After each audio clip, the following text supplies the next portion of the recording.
नमस्कार, के news national में आपका स्वागत है। मैं हूं दीप्ति। चलिए नजर डालते हैं आज की दिन भर की खबरों पर। खबरें फटाफट में। प्रधानमंत्री नरेंद्र मोदी 75वें स्वतंत्रता दिवस पर 8वीं बार लाल किले पर झंडा फहराने के बाद देश को संबोधित किया।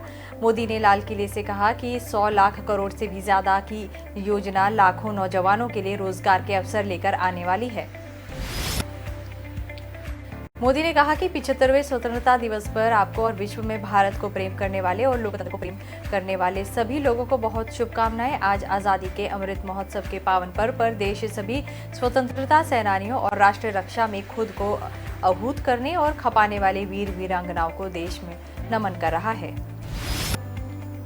प्रधानमंत्री ने कहा कि आजादी को जन आंदोलन बनाने वाले बापू हो या सब कुछ न्यौछावर करने वाले नेताजी हो, भगत सिंह, आजाद, बिस्मिल और अशफाक उल्लाह खां, झांसी की लक्ष्मीबाई या चित्तौड़ की रानी कन्नम्मा हो, देश के पहले प्रधानमंत्री नेहरू हो, सरदार पटेल हो, दिशा देने वाले अंबेडकर हो, देश हर व्यक्ति और व्यक्तित्व को याद कर रहा है। देश सभी का ऋणी है। मोदी ने कहा कि इस आयोजन में ओलंपिक में भारत का नाम रोशन करने वाली युवा पीढ़ी, एथलीट्स और हमारे खिलाड़ी मौजूद हैं। मैं देशवासियों को और हिंदुस्तान के कोने कोने में मौजूद लोगों से कहना चाहता हूं कि हमारे खिलाड़ियों के सम्मान में कुछ पल तालियां बजाकर उनका सम्मान करें। अंग्रेजी राज से आजादी के 75 साल पूरे होने पर देश आजादी का अमृत महोत्सव मना रहा है। प्रधानमंत्री केसरिया पगड़ी पहनकर राजघाट पहुंचे और महात्मा गांधी की समाधि पर फूल चढ़ाए। उन्होंने गांधी की समाधि की परिक्रमा भी की। नई दिल्ली में प्रधानमंत्री नरेंद्र मोदी ने लाल किले पर मुख्य समारोह में तिरंगा फहराया। इस मौके पर ओलंपिक पदक विजेता लाल किले पर मौजूद रहे। पहली बार स्वतंत्रता दिवस के कार्यक्रम में एयरफोर्स के हेलीकॉप्टर ने फूल बरसाए। प्रधानमंत्री ने मार्च 2021 में अहमदाबाद के साबरमती से आजादी के अमृत महोत्सव की शुरुआत की थी। इसके तहत 15 अगस्त 2023 तक लगातार कार्यक्रमों का सिलसिला जारी रहेगा।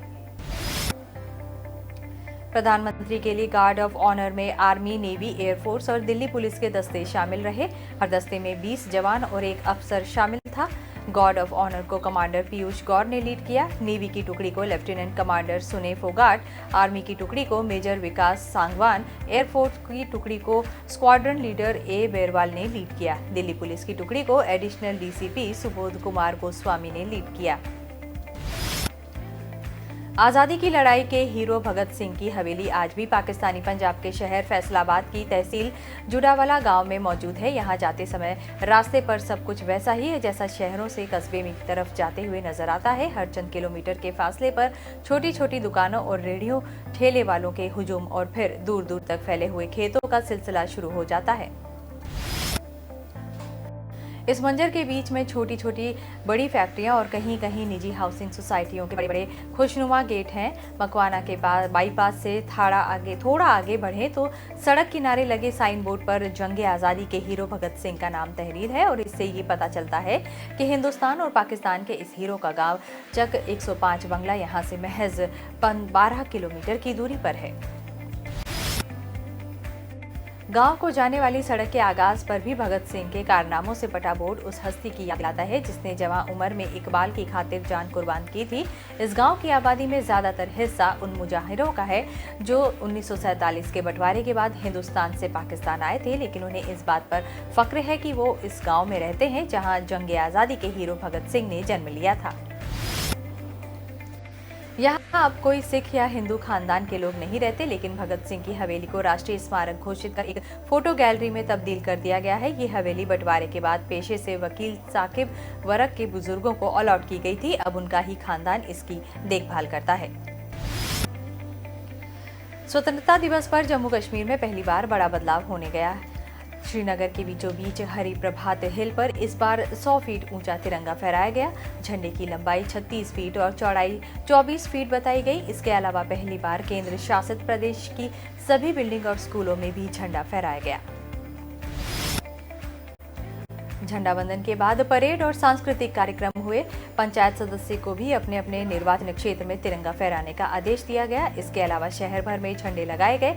खासतौर पर डल झील के इलाके को झंडों से सजाया गया। स्वतंत्रता दिवस के पहले श्रीनगर के लाल चौक के क्लॉक टावर को तिरंगे के रंग में रंग दिया गया। यहाँ आर्टिकल 370 हटने से पहले तक सिर्फ जिला मुख्यालय और कुछ चुनिंदा क्षेत्रों में ही झंडा वंदन होता था, लेकिन इस बार जम्मू कश्मीर प्रशासन ने स्वतंत्रता दिवस से काफी पहले ही सभी जिलों में भव्य आयोजन करने का फैसला किया था।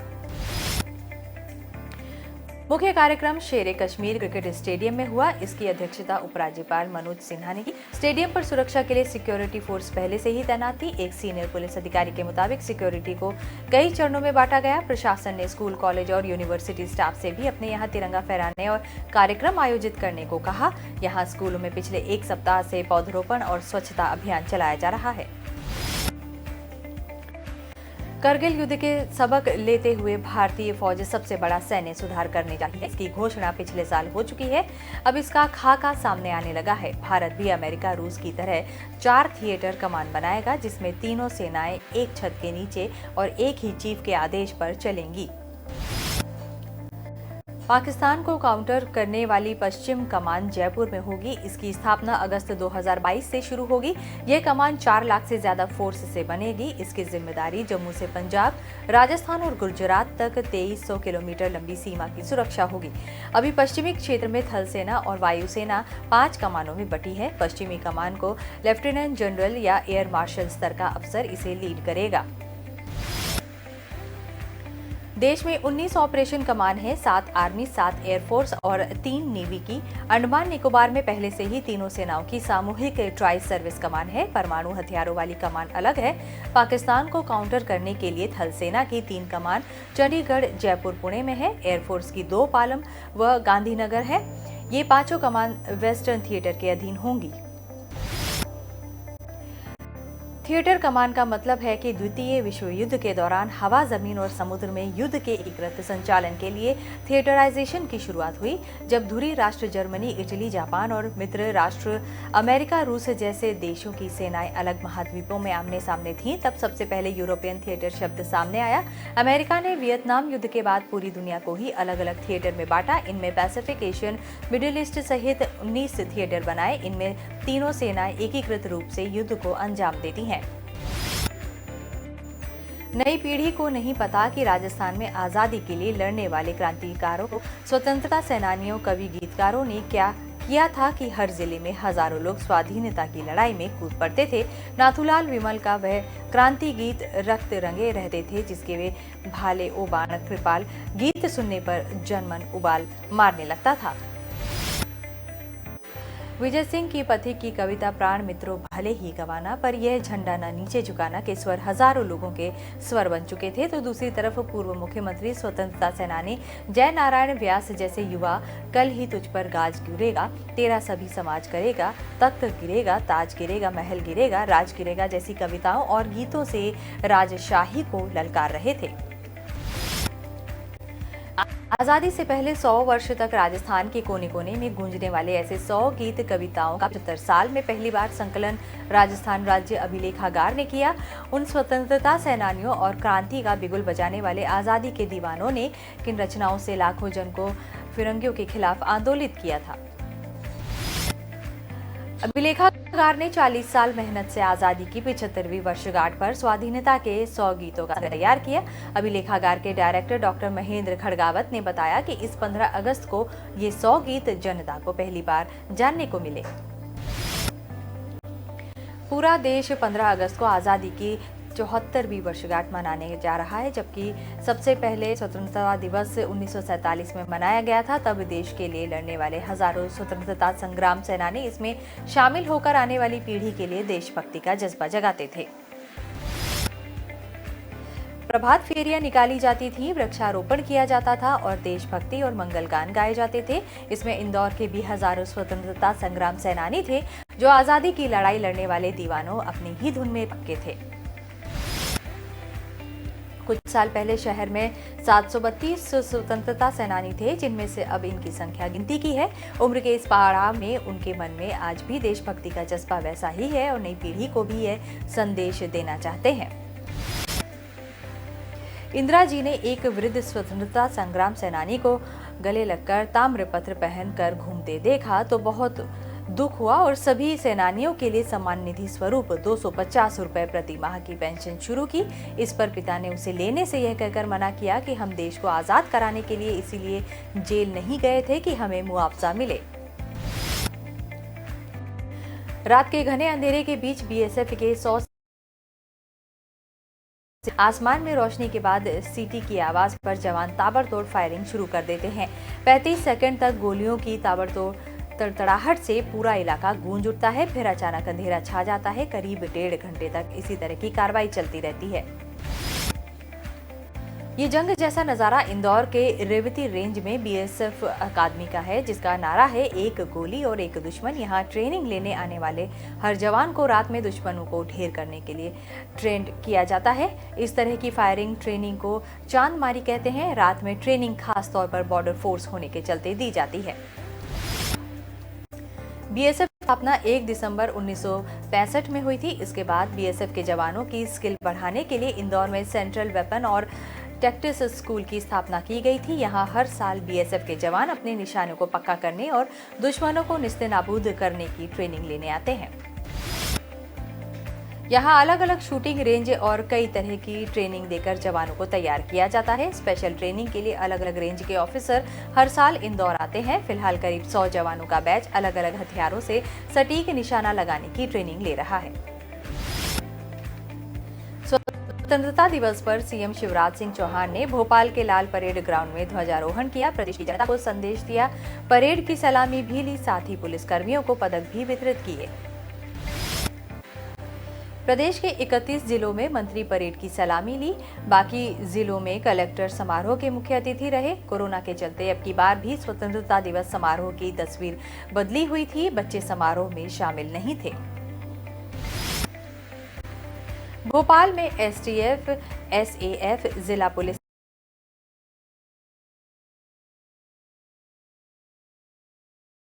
9 बजे ध्वजारोहण किया। उन्होंने परेड की सलामी और निरीक्षण भी की। इसके बाद पदक वितरण किया। भोपाल में एसटीएफ, एसएएफ, जिला पुलिस, महिला police, jail, home guard, hawk force और बैंड की कुल 9 टुकड़ी शामिल हुई। लेकिन कोरोना के चलते स्कूली बच्चे और रिटायर्ड सेना के जवानों की 10 टुकड़ी शामिल नहीं की गई। प्रत्येक जवान के बीच 6 फीट की दूरी हुई। पहले 1 हाथ की दूरी हुआ करती थी।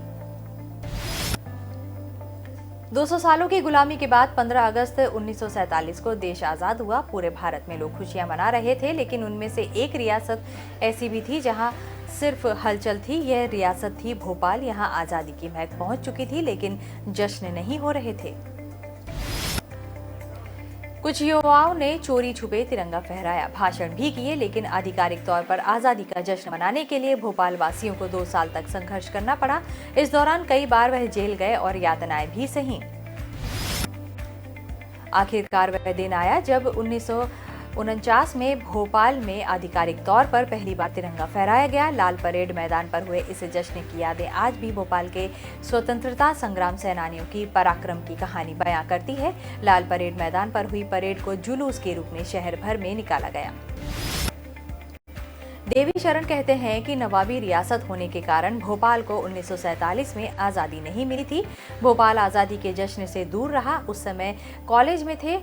हमीदिया कॉलेज में कुछ भाषण दिए और झंडा वंदन किया, लेकिन आधिकारिक तौर पर कुछ नहीं हुआ।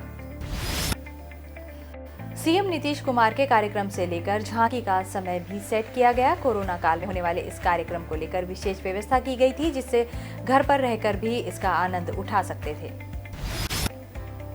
परेड की सलामी से लेकर झांकी के लाइव प्रसारण के लिए सोशल मीडिया के कई प्लेटफॉर्म पर तैयारी की गई। प्रशासन का कहना है कि जो लोग भीड़ में नहीं आना चाहते, वे घर पर रहकर पूरा आनंद उठा लेते। परेड ग्राउंड गांधी मैदान को दुल्हन की तरह सजाया गया। सुरक्षा से लेकर सजावट तक की हर व्यवस्था की गई। गाड़ियों की भीड़ को देखते हुए पार्किंग की विशेष व्यवस्था की गई। साथ ही साथ दर्शकों की भीड़ में कोरोना के खतरे को लेकर भी विशेष तैयारी की गई। स्वास्थ्य विभाग ने शनिवार को आधा दर्जन डॉक्टरों के साथ 20 से अधिक हेल्थ वर्कर्स की ड्यूटी गांधी मैदान में लगाई। नगर निगम के साथ अन्य विभाग भी गांधी मैदान की व्यवस्था में जुटे रहे। राष्ट्रीय जनता दल सुप्रीमो लालू यादव के बड़े बेटे और हसनपुर से विधायक तेज प्रताप यादव महादेव और कृष्ण के उपासक हैं, लेकिन प्रदेश अध्यक्ष जगदानंद सिंह को हिटलर कहने के बाद खुद को बुद्ध का उपासक भी घोषित कर रहे हैं।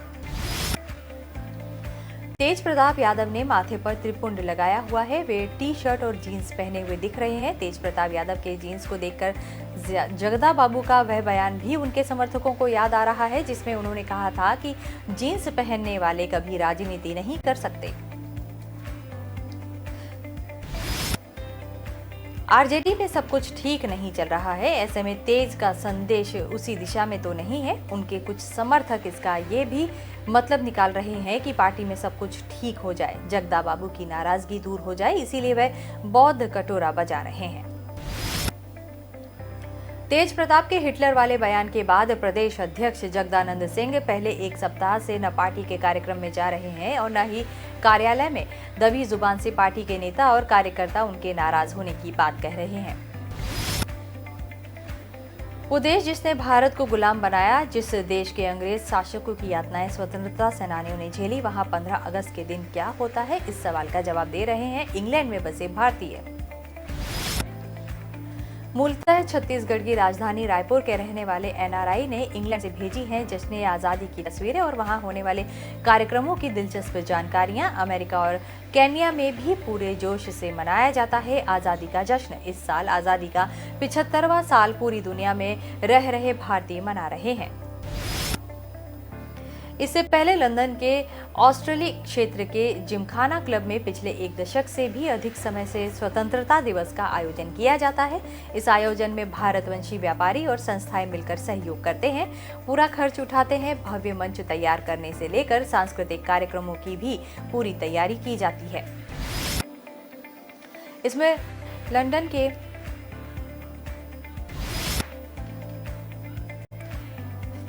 नेहरू सेंटर और भारतीय विद्या भवन का भी महत्वपूर्ण सहयोग रहता है।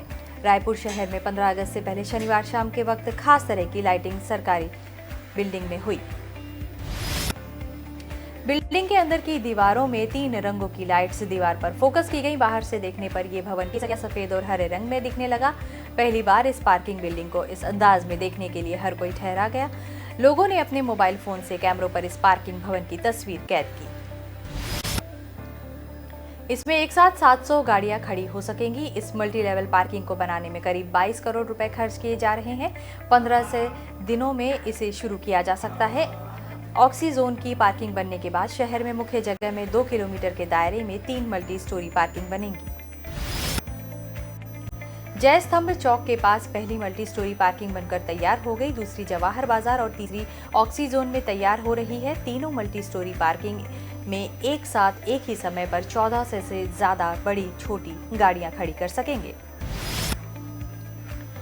भारत और इंग्लैंड के बीच 5 मैचों की टेस्ट सीरीज का दूसरा मुकाबला लॉर्ड्स में खेला जा रहा है। भारत की पहली पारी 364 रन पर सिमटी थी। इसके जवाब में इंग्लिश टीम भी 391 रन पर ऑल आउट हो गई। इस लिहाज से इंग्लैंड ने भारत पर 27 रन की बढ़त ले ली है। तीसरे दिन की आखिरी बॉल पर मोहम्मद शमी ने जेम्स एंडरसन को क्लीन बोल्ड किया। कप्तान जो रूट 180 रन बनाकर नाबाद पवेलियन लौटे। भारत की ओर से मोहम्मद सिराज ने 4, ईशांत शर्मा ने 3 और मोहम्मद शमी ने 2 विकेट झटके। रूट के अलावा बेयरस्टो ने 57 रन की पारी खेली। रूट ने 22वीं सेंचुरी लगाई। ये भारत के खिलाफ उनका ओवरऑल 7वां और लगातार दूसरा शतक रहा। रूट भारत के खिलाफ इंग्लैंड में लगातार 4 बार 50+ से ऊपर रन स्कोर कर चुके हैं। उन्होंने इससे पहले 2018 में कैनिंगटन ओवल टेस्ट की दूसरी पारी में 125 रन और इस सीरीज के पहले टेस्ट में 64 और 109 रन की पारी खेली थी। भारत ने इंग्लैंड में पहले बैटिंग करते हुए 300 से ज्यादा रन बनाने के बाद कभी मैच नहीं गंवाया। इंडिया ने इस मैच से पहले इंग्लैंड में 8 बार 300 से ज्यादा रन का स्कोर बनाया। इसमें से टीम ने 2 मुकाबलों में जीत हासिल की। ये दोनों मैच 2002 में हेडिंग्ले लीड्स में और 2018 में नॉटिंघम में खेले गए थे। वहीं 6 मैच ड्रॉ रहे थे। तो खबरें फटाफट में फिलहाल इतना ही। आप बने रहिए के न्यूज़ नेशनल के साथ। नमस्कार।